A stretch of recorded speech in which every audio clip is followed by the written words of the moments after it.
오늘 창세기 10장 말씀 같이 나누겠습니다. 지구온난화가 지금처럼 계속 이 속도로 가면 2100년이 되면 세계 인구의 4분의 3, 거의 한 74% 이상에 되는 사람들이 살인 폭염을 겪을 것으로 경고가 됐습니다. 2000년도에 세계 인구의 약 3분의 1이 여름에 20일 이상 살인 폭염에 노출이 됐었습니다. 그런데 이 속도로 가면 2100년이 되면 4분의 3이 살인 폭염을 겪게 됩니다. 하와이 대학교 지리학과 카밀로 모라 교수가 이 데이터를 가지고 이런 전망을 발표했습니다. 2003년에 유럽의 폭염으로 인해서 거의 한 7만 명이 죽었고요. 2010년에는 모스크바에서만 10,000명이 죽음을 당했습니다. 근데 2100년이 돼서 살인 폭염에 노출이 되면 정말 계시록의 재앙이 눈앞에 있는 거예요. 사람은 점점점 증가가 되고 인구 증가는 죄악의 증가예요. 그리고 하나님의 심판이 옵니다. 오늘 10장에서 다시 노아의 세 아들로 인하여 인류가 번성을 해요. 그러니까 인류의 번성은 죄악의 번성이고 죄악의 번성은 반드시 심판을 가져옵니다. 그래서 10장에서 인류가 번성하고 11장에서 다시 바벨탑 사건이 일어나게 됩니다.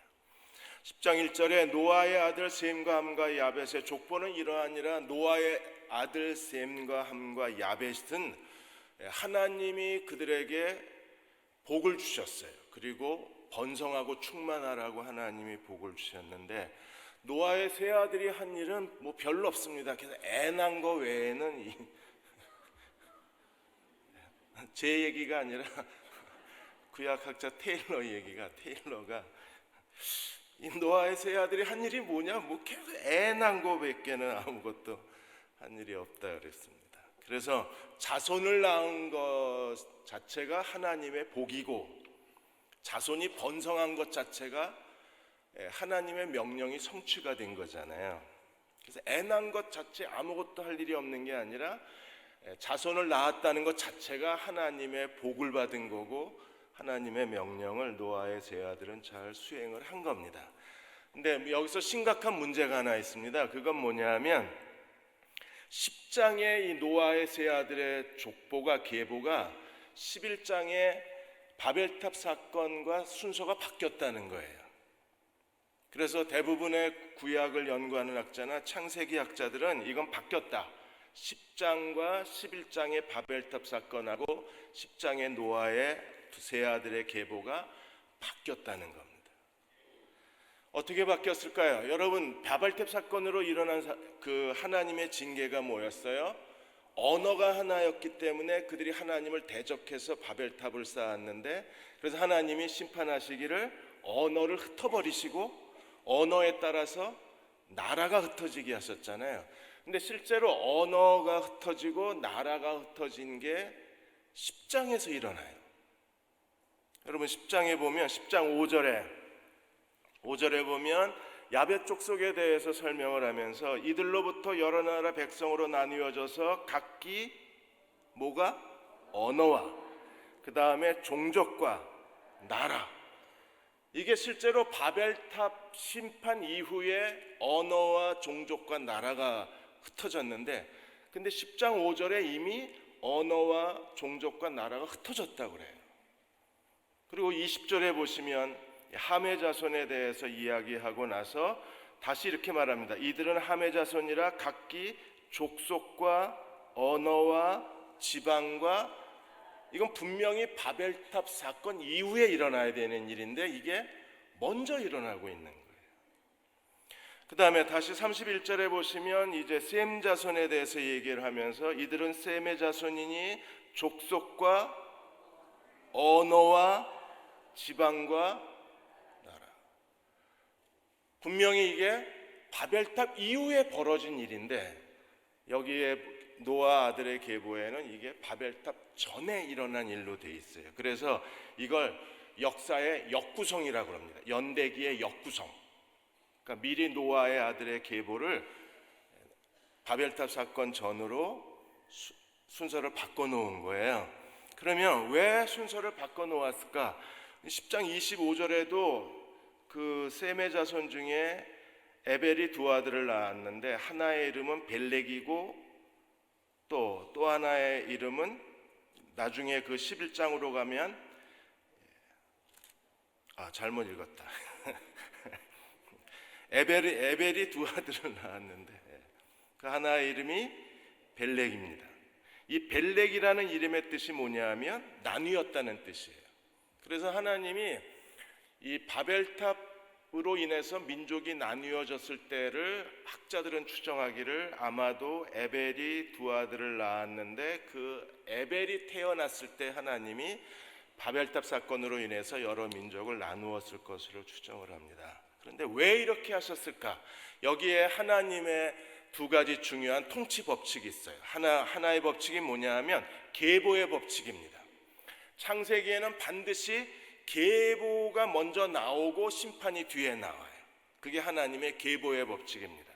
죄를 짓고 그 다음에 계보가 나와서 죄가 번성하고 죄가 번성하면 하나님이 심판하시는 게 이게 하나님이 인간을 통치하시는 계보의 법칙이에요.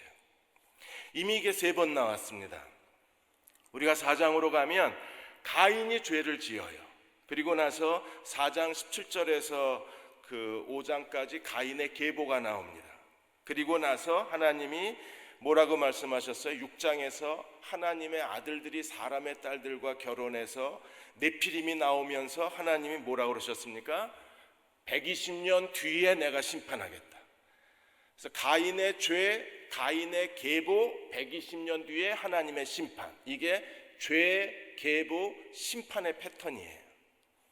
그리고 6장으로 가면 하나님이 그 6장 5절에서 8절까지 보면 죄악이 관영해서 땅에 가득하게 됩니다. 그리고 나서 하나님이 노아를 통해서 세상을 심판하시는데 죄악이 관영하고 노아 홍수 심판 전에 계보가 하나 나와요. 계보가 딱 2줄이 되어 있습니다. 어떻게 되어 있냐면 6장 9절과 10절에 노아의 계보가 이러하니라 이렇게 나와요. 그러니까 반드시 죄와 심판 중간에 뭐가 있어요? 계보가 있어요. 있어요. 여러분 성경에도. 이게 하나님의 통치 법칙입니다. 그래서 반드시 죄가 있고 계보를 통해서 죄가 활성화되고 노아 때는 전혀 다른 거지만 노아 때는 하나님이 그 심판 가운데에서 노아를 통해서 새로운 인류를 시작하시는 거니까. 근데 아주 한 구절로 노아의 계보는 이러하니라 그리고 세 아들의 이름이 딱 나와요. 그리고 나서 노아 홍수의 심판이 이루어집니다. 9장에서 하나님께서 가나안이 저주를 받습니다. 함과 가나안이 저주를 받아요. 죄가 있습니다. 함과 가나안이 죄를 지었죠. 아버지 하체를 봤으니까 죄를 지면 반드시 그 다음에 뭐가 나와야 돼요?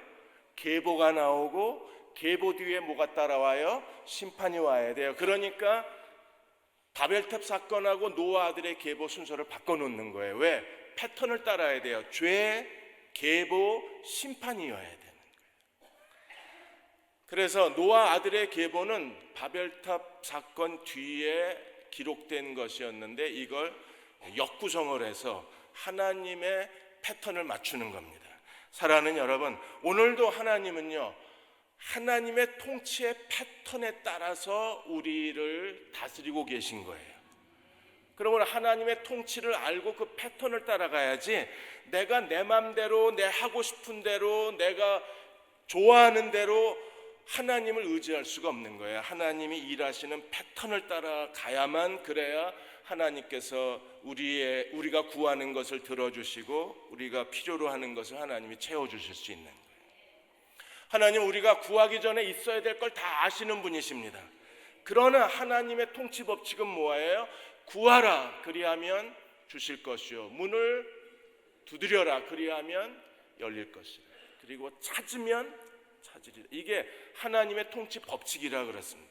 하나님 우리가 있어야 될 것을 다 알고 계시지만 반드시 우리의 자유의지로 내가 필요한 것을 하나님께 구해야만 그래야 하나님은 우리가 구하는 것을 주실 수 있는 거예요.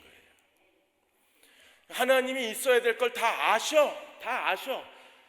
내가 뭐 필요한 거 다 알고 계셔. 예, 다 알고 계십니다. 그러나 법칙이 작동을 안 하는 거예요. 왜요? 구해야만 주시는 거예요.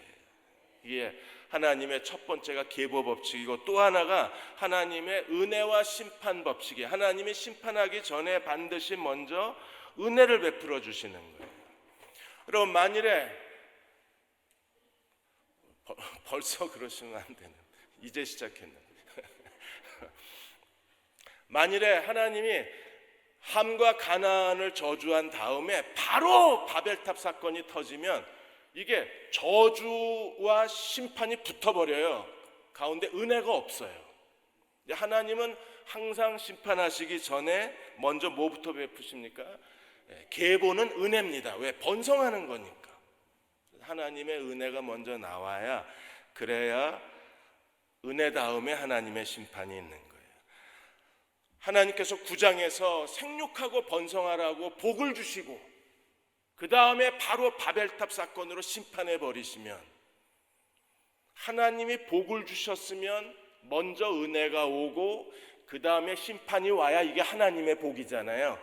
그런데 만일에 하나님이 복을 주시자마자 그냥 하나님께서 박살을 내버리시고 하나님이 다 민족을 다 흩어버리시고 언어를 혼잡하게 만들어서 정말 사람들이 서로 대화가 안 되게 만드는 이런 저주를 하셨다면 하나님의 복이 없어지는 거잖아요. 그러니까 하나님의 복은 반드시 은혜가 있고 그 은혜 다음에 심판이 따라오는 거예요.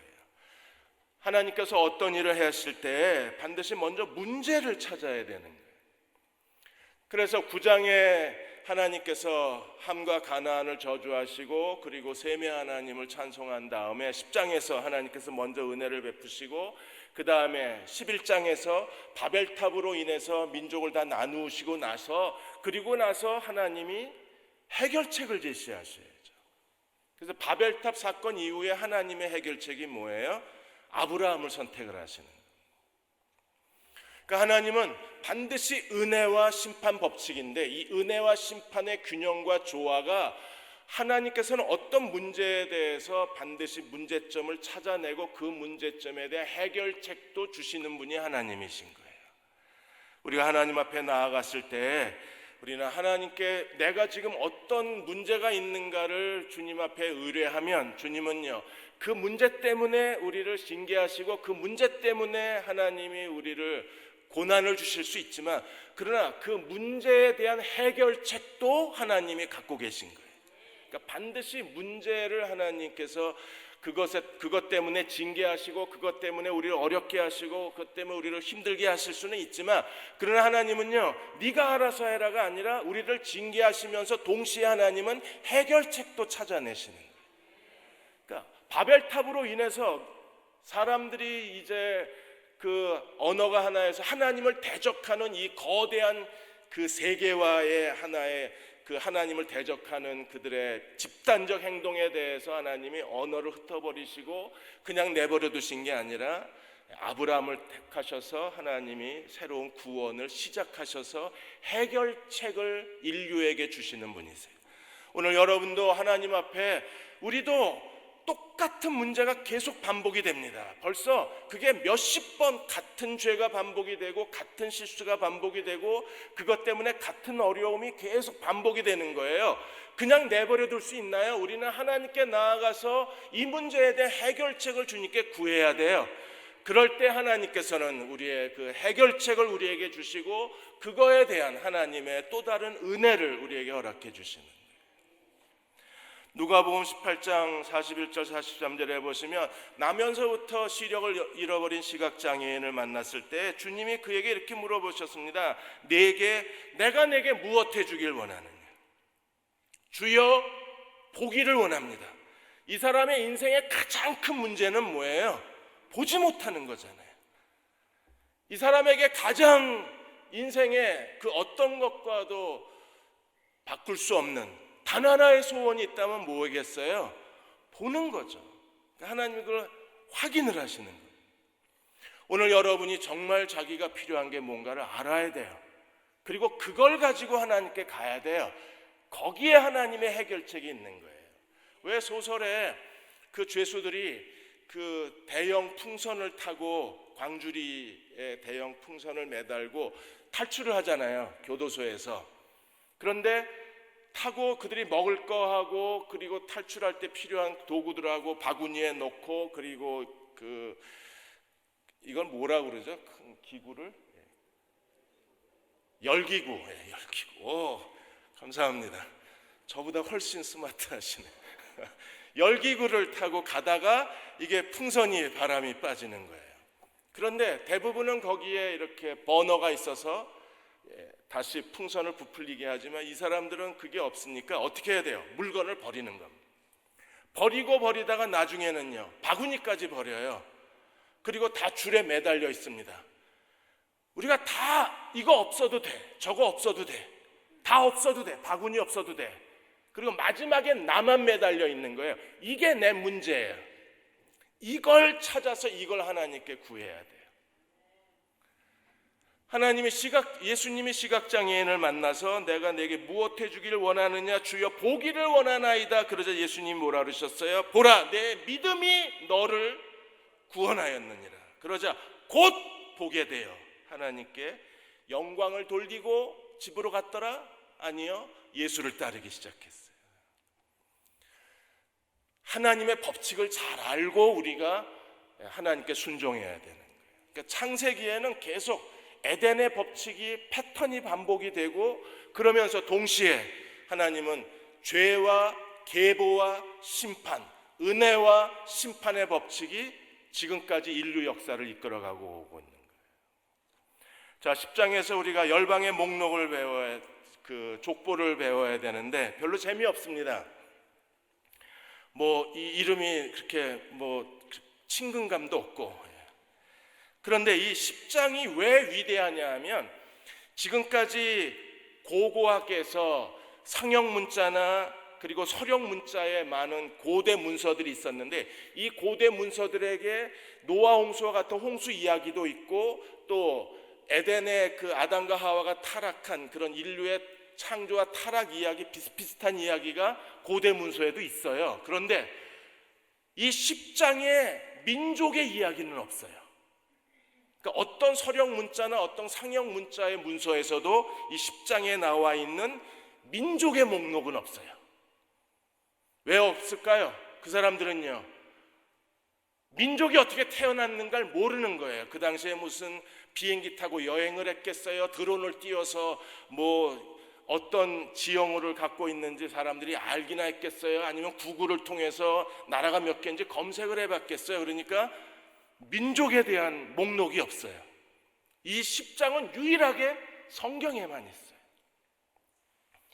여기에 노아의 세 아들을 통해서 하나님이 야벳 자손 14, 함 자손 30, 그리고 셈 자손 26, 저주받은 함 자손이 제일 많아요.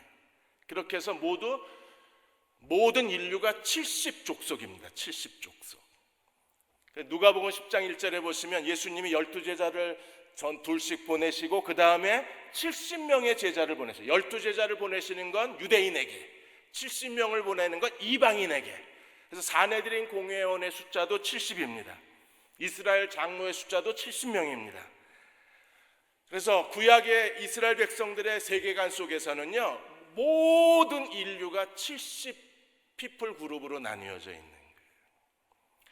자, 먼저 10장 2절에서 5절까지 야벳의 이야기가 나와요. 야벳은 아들이 7명이고 2절에 보시면 아들이 7이고 그 다음에 손자가 또 7입니다. 이렇게 해서 이들이 7명의 아들을 통해서 7 손자를 통해서 각기 다른 언어, 다른 종족 그리고 다른 나라로 나뉘어졌는데, 야벳 족속은요 5절에 보시면 이들로부터 여러 나라 백성으로 나뉘어져서 각기 언어와 종족과 나라대로 어디에 머물렀어요?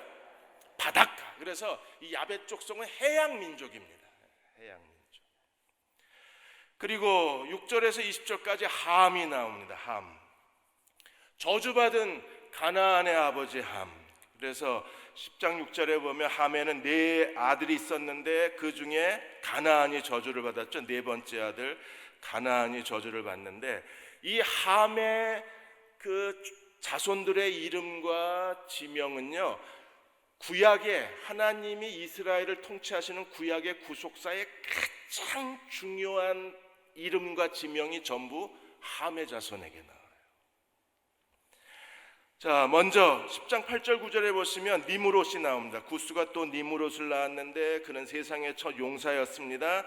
어떤 용사였어요? 9절에 여호와 앞에서 용감한 사냥꾼이었어요. 그러니까 족보 가운데 하나님의 이름으로 일컫는 이름은 함의 니므롯밖에 없습니다. 근데 저주받은 백성이에요. 그 다음에 10장 10절에 그 유명한 그의 나라는 시날 땅의 바벨과 나중에 지금 이사야, 예레미야, 에스겔에 이스라엘 백성이 어디에 포로로 끌려가요? 바벨론에 사찰의 포로로 끌려갑니다. 그 나라의 시작이 바로 이 바벨입니다. 바그다드 남서쪽 유프라테스 지류 지역이 그 바벨론의 지역입니다. 11절 12절에 보시면 아수르가 나오고 니느웨가 나오고 이렇게 해서 구약의 가장 중요한 핵심 그 민족과 핵심 지명이 다 나와요. 그리고 더 중요한 하나 15절에 보시면, 자, 이건 눈 뜨고 보셔야 됩니다. 15절에 보시면 가나안은 장차 시돈과 헷을 낳고 또 여부스 족속, 아모리 족속, 기르가스 족속, 히위 족속, 알가 족속, 신 족속, 어디서 많이 들었죠? 하나님이 모세에게 가나안 땅을 약속의 땅으로 주면서 가나안 7족속을 내어 쫓고 그 땅을 정복하라, 내가 너희에게 준 약속의 땅이라 했을 때 그 가나안 7족속의 이름이 여기 있어요. 여부스, 아모리, 기르가스, 히위, 이런 족속들이에요. 그러니까 이미 10장에서 하나님은요 모든 걸 다 보여주신 거예요. 어떤 걸 보여주셨어요? 하나님이 모세를 통해서 출애굽하시고 그리고 모세와 여호수아를 통해서 가나안 7족속을 정복해서 가나안을 정복해서 가나안을 종으로 삼아야 되는 거예요. 그게 이미 명단에 나와 있는 겁니다. 오늘 우리가 하나님은 이미 모든 일을 다 예정하시고 행하시는 분이세요. 그래서 하나님 말씀을 우리가 충분히 알고 순종하기만 하면 하나님은요 우리를 향한 그분의 뜻과 우리를 향한 그분의 섭리를 모든 걸 다 우리 안에서 이루어 주실 수 있는 하나님이십니다. 이제 마지막은요 21절에서 31절까지 셈 족속의 이름이 나옵니다. 셈은 하나님이 3장 15절에 여인의 자손이 뱀의 자손의 머리를 상하게 하리라, 그 여인의 자손의 계보가 셈의 계보예요. 그래서 셈은 5명의 아들이 있었는데 그 중에 아르박삿이라는 아들에게 집중을 합니다. 아르박삿의 4대 손이 욕단과 벨렉입니다. 아르박삿의 두 아들이 욕단과 벨렉입니다. 근데 10장에서는 욕단의 자손만 나와요. 그래서 여러분 10장 26절에 욕단은 알모닷, 셀렙, 하살마웻, 예라, 이름도 이번에 하나 재미있는 연구 발표 하나 나왔죠. 이름이 이쁘면 얼굴도 이뻐 보인대요. 그래서 이름을 이쁘게 지셔야 돼요.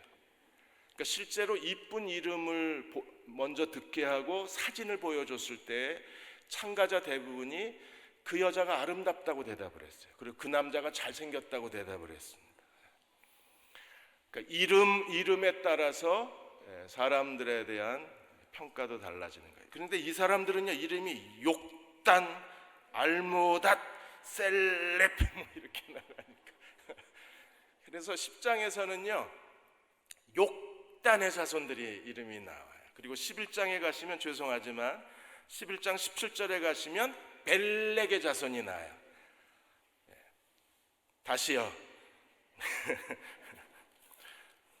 지금 하나님께서 아르박삿 4대 손의 두 아들이 누구라 그랬어요? 욕단과 벨렉. 그리고 10장에서는 욕단의 자손이 나와요. 11장 27절에 가시면 또 다른 아들 벨렉의 자손이 나와요. 이 벨렉의 자손에서 누가 나와요? 데라. 데라는 누굽니까? 아브라함의 아버지가 나오는 거예요. 그래서 셈의 자손의 이 아르박산의 두 아들 가운데 벨렉의 가문을 통해서 아브라함이 선택을 받아서 아브라함을 통해서 하나님이 세계 여러 나라 가운데 하나님이 자기 백성을 세우시는 거예요. 하나님 나라를 세우시는 겁니다. 자, 이게 지금 아벳의 자손 계보, 함의 계보, 셋의 계보인데, 여러분, 제가 오늘까지 고민하고 지금 창세기 책이란 책은 다 뒤졌어요. 아마 지구상에 나와 있는 창세기 책은 다 봤을 거예요. 아주 지치도록 봤습니다. 뭐냐 하면 창세기 9장 25절에서 27절이 해석이 안 되는 거예요. 하나님께서 노아가 함과 가나안의 그 아버지에 대한 부정적 행동 때문에 노아가 가나안을 저주하잖아요. 이게 해결이 안 되는 겁니다. 이거하고 10장의 노아의 세 아들의 계보가 연결이 안 되는 거예요. 뭔가 있는데 기도하면 뭐가 있는 게 느껴지는데 암만 해도 해석이 안 돼요. 미친 듯이 다 읽었습니다. 자, 보세요. 오늘 여러분에게 첫 공개하는 겁니다. 처음이자 마지막 공개일지도 몰라요. 제 생애에서. 언제 제가 또 창세기를 강의하겠어요. 자, 25절에 가나안은 9장입니다. 9장 25절에 가나안은 저주를 받아 그 형제의 종들의 종이 되기를 원하노라. 무슨 말입니까? 어떻게 종이 돼요? 정복을 당해야 종이 되는 거예요. 정복을 안 당하면 종이 안 되죠. 그러니까 가나안은 정복당할 운명이에요. 근데 하나님이 뭐라고 그러셨어요? 모세하고 여호수아에게 하나님께서 가나안 땅의 7 족속을 정복하라 그랬어요. 다 멸하라 그랬습니다. 그럼 멸하거나 정복해서 종이 되거나, 그게 가나안의 운명이잖아요. 그리고 26절에 셈의 하나님 여호와를 찬송하리라. 하나님은 왜 셈의 하나님이십니까? 야벳의 하나님 되시면 안 돼요? 함의 하나님이 되시면 안 됩니까? 그런데 10장 계보에는 누가 나왔어요? 니므롯. 그는요 여호와의 용사예요. 여호와의 이름으로 그는 용사로 일컬음을 받은 사람입니다. 그럼 셈의 하나님 여호와는 어디 갔어요? 왜 셈의 하나님 여호와인가? 셈에게서 누가 나와요? 데라. 그래서 제가 아까 그 두 아들 욕단과 벨렉에 주목하자고 한 이유가, 벨렉에게서 데라가 나오고 데라에게서 누가 나와요? 아브라함이 나오고, 하나님은요 아브라함과 이삭과 야곱의 하나님이 되셔서, 그래서 400년 애굽에 종살이 하다가 모세와 더불어 출애굽하고 여호수아와 더불어 가나안 땅을 정복해서 그 이스라엘을 통해서 하나님이 누구이신가를, 셈의 하나님, 이스라엘의 하나님을 전 세상에 알리려고 하셨던 게 하나님의 구원이에요. 하나님은 셈의 하나님이에요. 그래서 이스라엘이 실패한 거예요. 왜? 셈의, 이스라엘의 하나님이심을 세상에 알려야 되는 거잖아요. 근데 이스라엘은요 하나님을 버리고 우상 숭배하다가 하나님의 이름을 더럽혔잖아요. 그러니까 하나님이 지금 이번에 에스겔 2하고 다니엘이 합본으로 나옵니다. 다니엘서에 보시면 하나님이 바벨론 땅에서 하나님이 누구이신가를 생중계하고 계세요. 왜? 이스라엘이 실패해서 예루살렘 성전이 다 불타버리고 바벨론 땅에 하나님의 백성들이 노예살이를 하고 포로로 끌려오고 종으로 끌려와 있으니까 하나님이 다니엘을 통해서 하나님이 누구이신가를 하나님이 생중계하고 계십니다. 심지어 하나님께서는요 느부갓네살 왕이 본 그 금으로 만든 큰 신상을 통해서 하나님이 세계를 주관하신 하나님, 느부갓네살이 꿈꿔놓고 꿈을 잊어버렸잖아요. 그랬더니 박사술객 다 모아놓고 내 꿈 찾아내라고 소리 벅벅 지르잖아요. 아니 자기가 꿈을 어떻게 알아요? 그러니까 바벨론의 모든 박사들이 꿈을 얘기하면 해석해 주겠다 그랬더니 왕이 멱살을 붙잡고 꿈부터 말하라 그러잖아요. 이게 은밀한 일을 누가 알 수 있겠어요? 그래서 다 죽여! 이러는 바람에 다니엘과 세 친구도 다 죽게 생겼잖아요. 그때 다니엘은 뭐라 그랬습니까? 하나님은 은밀한 일을 드러내시는 분이라고. 그래서 친구들하고 같이 가서 기도하고, 친구들이 같이 기도했을 때 하나님이 밤에 환상 중에 은밀한 일을 드러내셔서, 그래서 느부갓네살 왕에게 가서 해석하게 하잖아요. 금은 바벨론이요, 느부갓네살 왕이요, 그 다음에 은혜 제국이 나오고 뭐 노세 제국이 나오고 그 다음에 쇠와 진흙의 제국이 나오는데, 하나님은 세계 여러 나라를 세우시고 멸망하시는 주권자이십니다. 이걸 바벨론 왕이 꿈을 꾸고 다니엘을 통해서 듣게 하시는 거예요. 왜? 이스라엘이 실패했어요. 셈의 하나님 여호와를 찬송하게 만들어야 되는데, 이스라엘이 셈의 자손이었던 데라 아브라함을 통해서 하나님이 아브라함과 이삭과 야곱의 하나님이 되셔서 출애굽 통해서 가나안 땅을 정복해서 이 땅에 하나님 나라를 세우시고 이스라엘을 통해서 열방에 하나님을 증거하라고 그랬는데 이스라엘이 안 한 거예요. 오늘의 셈의 하나님은 어디 있어요? 우리가 예수 그리스도를 믿고 구원받아서 예수 그리스도의 몸인 하나님의 새로운 인류, 하나님의 새로운 백성이 된 우리가 세상에 하나님이 누구이신가를 증거해야 돼요.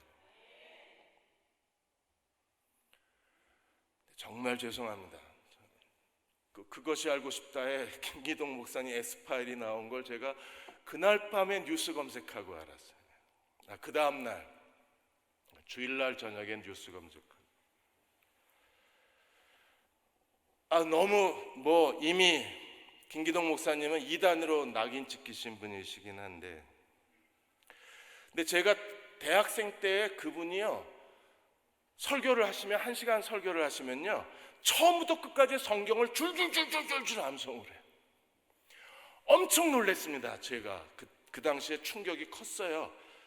그냥 성경을 다 암송을 하는데, 저희가 그때 성경을 펴놓고 있는데 글자 하나 안 틀리고 다 외우는 거예요. 그리고 성경을 막 읽는데 성경 읽는 동안에 막 청년들이, 젊은이들이 막 회개가 일어나서, 그래서 오전 집회하고 오후 집회할 때 중간에 화장실에 가면요, 청년들이 버린 담배곽이 변소 뒤에 이만큼 쌓였었어요. 그 다음에 다 주워갔는지 없어졌지만 하여튼 이만큼 쌓인 그런 일들도 있었어요. 그런데 그렇게 저희도 언제 그렇게 될지 모르는 상황이기 때문에 두렵기만 한 거. 그러니까 하나님이 누구이신가를 세상에 보여줘야 되는데 그렇게 못한 거예요. 그리고 여러분, 26절에 셈의 하나님인 여호와를 찬송하리로다. 가나안은 셈의 종이 되고, 이스라엘은 가나안을 7 족속을 정복하거나 멸해야 됐었어요. 그런데 어떻게 됐습니까? 같이 살았어요. 종이 아니라 이웃집이 됐어요. 이웃집이 아니라 나중에는 가나안 족속이 이스라엘을 종으로 삼아요. 종으로 삼지 않으면 종이 되는 게 셈과 가나안의 관계입니다. 그래서 여기에 26절에 가나안은 셈이 종이 되고, 27절 하나님이 야벳을 창대하게, 야벳은 해변 국가라 그랬습니다.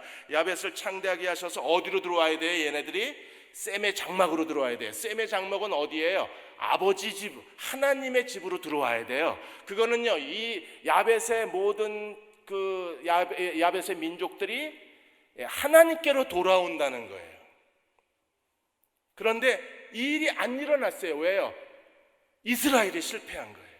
그러니까 하나님은 이미 다 예언을 해 놓으신 거예요. 가나안은 셈의 종이 되라. 야벳은 창대해서 셈의 장막에 들어와라. 그리고 가나안은 여전히 그의 종이 되라. 가나안이 야벳의 종이 된다는 것은 어떤 뜻입니까?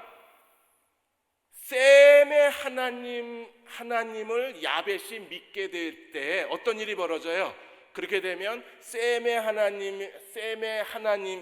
종이 되었던 가나안이 당연히 야벳이 셈의 하나님께로 돌아오면 가나안이 야벳의 종이 되는 거죠.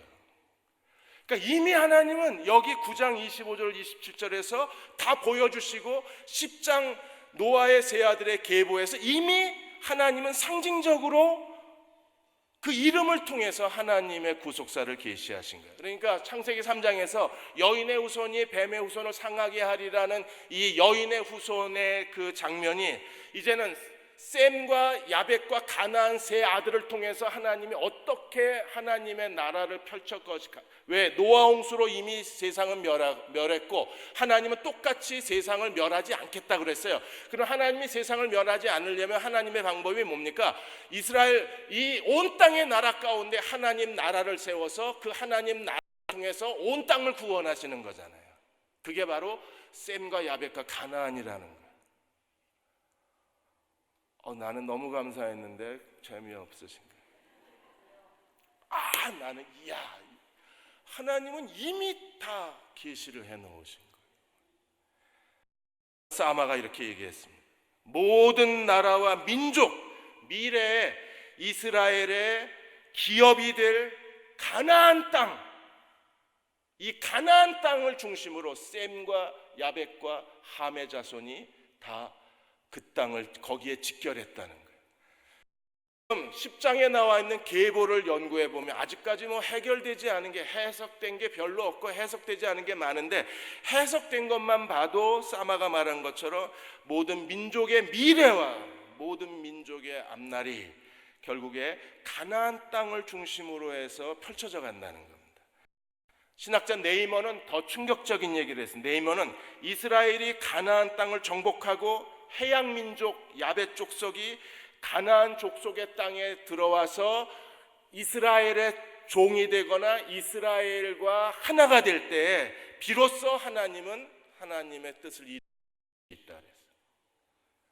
그러니까 이미 셈과 야벳과 이 가나안이 하나님이 축복하시고 저주하신 노아의 이 저주의 내용, 가나안이 종이 되리라는 게 그 안에 이미 하나님이 모세를 통해서 이스라엘을 출애굽하고 여호수아를 통해서 가나안 땅을 정복하고 이 이스라엘을 통해서 세상에 하나님이 알려지게 되면 이제 돌아올 사람은 셈 족속과 야곱 족속 야벳 족속이 돌아와서 셈의 장막에 거하기만 하면 하나님 나라가 완성되는 거잖아요. 우리가 하나님이 이 모든 것을 먼저 보여주시고 그리고 이스라엘을 인도해 가시는데 문제는요, 우리가 깨닫지를 못하는 거예요. 하나님은 아예 노아 시대에 셈과 가나안과 야벳이 어떤 일이 일어나서 종이 되리라, 장막에 거하리라, 셈의 하나님이 되리라, 셈의 하나님이 찬송받으리라 다 예언을 해 놓으셨는데 모른 거예요, 이스라엘. 오늘 우리도 마찬가지입니다. 우리가 제대로 알고 주님을 믿어야지. 우리가 제대로 모르면 하나님이 어마어마한 복을 쌓아 놓으셨는데 우리는 그 앞에서 라면만 끓여 먹고 있는 거예요. 계속 라면만 먹으니까 성인병 걸리고. 하나님 엄청난 복을 주셨기 때문에 정말 하나님 말씀을 부지런히 연구해야 돼요. 그러니까 셈과 가나안과 야벳의 이 축복과 저주가 그대로 아브라함과 이삭과 야곱의 하나님으로 다시 재현이 되고 그게 역사적으로 출애굽과 가나안 정복에 나타나는데 결국에 실패한 거예요. 그러니까 하나님이 이스라엘이 실패하니까 하나님이 억울하셔가지고 이사야를 통해서 왜 우상 섬기냐 그러고 또 예레미야를 통해서 하나님이 막 예레미야가 그 구덩이에 갇히면서까지 이스라엘의 우상 숭배 그냥 눈물로 호소하는 거잖아요. 왜? 그 똑같은 말이요 수백 번 반복이 되는 거예요. 수백 번. 그리고 나중에는요 가나 바벨론으로 가. 너희가 이제 바벨론 가야 돼. 바벨론 가라고 그랬는데 또 바벨론 안 가겠다고 뻐둥거리는 겁니다. 가야죠. 왜? 바벨론 가서 하나님이 모든 걸 다 정리하시고 다시 새 출발하셔야 되잖아요. 새 출발. 그래서 에스겔서에서요 하나님이 바벨론 땅에 다 보내놓으시고 하나님도 떠나시잖아요. 성전을. 그리고 싹 정리하는 겁니다. 여러분 이사 가려면 어떻게 해요? 다른 집에 이사 가려면 먼저 그 빈 집에 가서 그냥 그 먼지 구덩이에 가서 그냥 행복하다고 살아요? 어떻게 해야 돼요? 도배 다 다시 하고 청소 다 다시 하고, 청소도 자기 힘으로 안 되니까 청소 업체 불러다가 막 20만 원씩 주고 해달라고 그러고 20만 원 더 주고 한 번 더 해달라고 그러고, 그리고 들어가잖아요. 한 집에서 살고 싶어서. 그런 것처럼 하나님이 자기 백성을 바벨론 땅에다 옮겨 놓으시고 하나님이 어떻게 하세요? 예루살렘을 싹 치워버리시는 거예요. 그리고 나서 다시 예루살렘을 세우시는 게, 그게 에스겔 후반에 보면 하나님이 에스겔을 데리고 새 성전을 보여주세요. 여기가 문이고, 여기가 제사장 방이고, 여기가 성소고, 여기가 제단이 될 거고, 하나님이 다 보여주세요. 왜 그러셔야 돼요? 새로 시작하려고.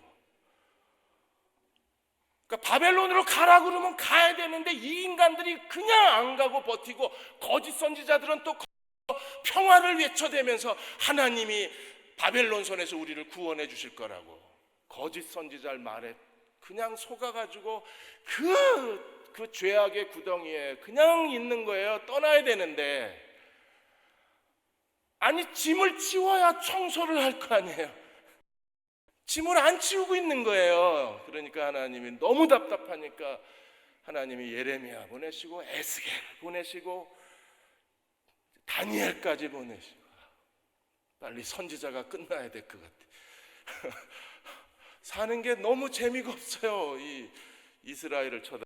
이 이스라엘은 정말 실패했습니다. 왜요? 하나님이 셈의 하나님을 찬송하라, 이걸 만들어야 되는데 안 만드는 거예요. 오늘 우리도 셈의 하나님을 찬송할지어다, 이걸 성취해야 되는데 우리가 못하고 있는 거예요. 김기동 목사도 못했고 우리도 못하고. 누가복음 6장 36절 38절에 너희 아버지의 자비로우신가 같이 너희도 자비로운 자가 되라. 여러분, 우리가 하나님이 자비하신 것 같이 세상에 보여줘야 될 하나님은 어떤 하나님이에요? 자비로운 하나님. 어떻게 하면 우리가 하나님의 자비를 보여줄 수 있을까요? 이게 진짜 어려운 거예요. 이게 안 돼요. 그러니까 영적 생활, 영적 성숙. 오늘 꽃꽂이 주제 진짜 잘하셨어요. 영적 생활, 영적 성숙을 이룬 사람들만 이게 가능해요. 하나님의 자비를 어떻게 보여줄 수 있어요? 37절에 비판하지 말라. 사람을 비판하지 말라. 비판하지 말라. 그리하면 너희가 비판을 받는다. 저는 다른 사람 안 비판하는데 잘하셨어요. 근데 자기를 비판해. 이건 더 무서워요. 끊임없이 자기를 비판합니다. 남한테는 왜 그래? 이 소리는 못해요. 착하셔가지고. 근데 자기 자신은 팍팍 긁어. 매일 손톱을 길러가지고 막 긁어. 그만하시죠. 자기 비판하는 것 정말 무섭습니다. 그 다음에 두 번째는요, 정죄하지 말라. 그러면 너희가 정죄를 받잖아. 벌써 이제 얼굴빛이 굳어지기 시작하시는 거예요. 이게 하나님의 자비하심을 나타내라, 그리고 기도 많이 해라, 뭐 이랬으면 이렇게 좋았을 텐데, 우리가 비판하지 말라 하는 순간에 숨이 콱 막히는 거예요. 거기다가 정죄하지 말라, 더 숨이 막혀요. 아내 여러분, 그동안 남편을 정죄하신 거에 대해서 철저히 회개하고 오늘 돌아가시. 농담한 거예요. 뭘 이렇게 쳐다보세요. 그 다음에 용서하라. 그리하면, 그러니까 비판하지 말라, 정죄하지 말라, 그 다음에 용서하라, 그 다음에 주라. 이것도 잘 안 됩니다. 주라 그래야면 하나님이 어떻게 하신다고요? 너희에게 줄 것이니. 어떻게 주세요? 우리가 다른 사람에게 베풀어주면 하나님 우리에게 후이되어 누르고 흔들어. 여러분 생각해 보세요. 후이 됐는데 그걸 다시 눌렀어. 눌러도 성이 안 차서 흔들었어. 흔들으면요, 빈 공간이 하나도 없어질 거 아니에요. 그리고 다시 넘치도록 그렇게 주신대요. 어떻게만 하면, 주기만 하면.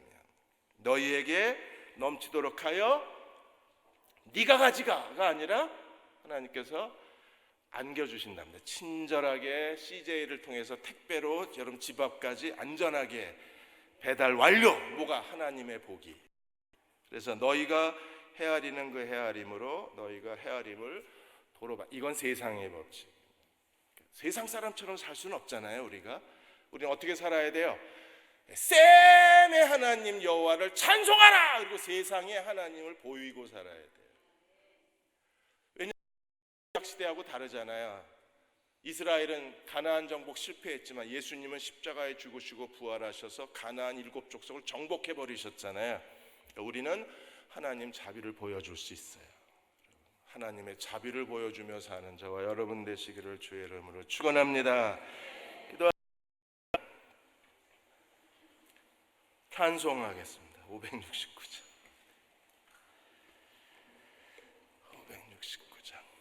선한 목자 되신 주, 우리 주 항상 인도하소서.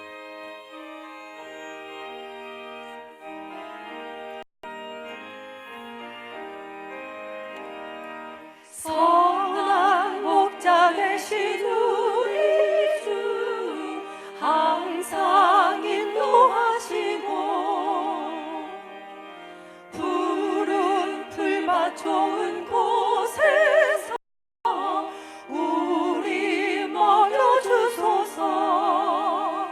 선한 목자 구세주여 항상 인도하소서. 선한 목자 구세주여 항상 인도하소서. 4절입니다. 일찍 주의 뜻을 따라서 일찍 주의 뜻을 따라 살아가게 하시고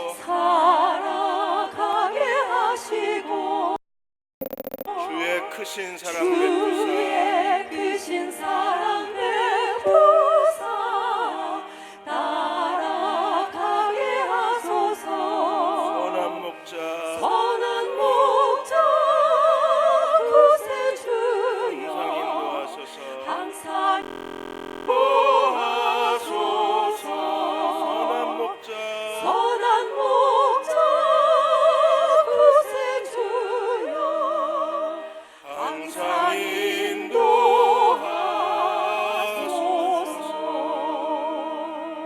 자, 우리 같이 기도하겠습니다. 하나님의 자비하심을 세상에 보이게 하여 주옵소서. 하나님 말씀을 더 깊이 깨닫기 원합니다. 말씀을 아는 지식에서 날마다 자라나게 하여 주옵소서. 예수 공부, 예수 닮기가 우리의 매일의 삶이 되게 하여 주사 하나님 뜻을 행하게 하여 주옵소서. 하나님 법 따라서 날마다 은혜 안에 거하게 하여 주시고 믿음으로 하나님과 동행하는 하나님의 친백성 되게 주옵소서. 다 같이 함께 통성으로 기도하겠습니다. 아버지 하나님, 저희들에게 말씀하여 주시고 깨닫게 하여 주시고 은혜를 더하여 주옵소서. 셈의 하나님 여호와를 통하기 원합니다.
내가 무엇을 원하느냐 보기를 원한다는 말씀처럼 우리도 성령의 눈을 떠서 하나님의 뜻을 밝히 알 수 있도록 주님 도와주옵소서. 이제는 우리 주 예수 그리스도의 은혜와 아버지 하나님의 크신 사랑하심과 교통하심이 주님의 뜻을 알아서 주님 뜻에 순종하기 원하는 귀한 지체들을 위해 이제부터 영원토록 함께 하시옵기를 간절히 축원하옵나이다. 아멘.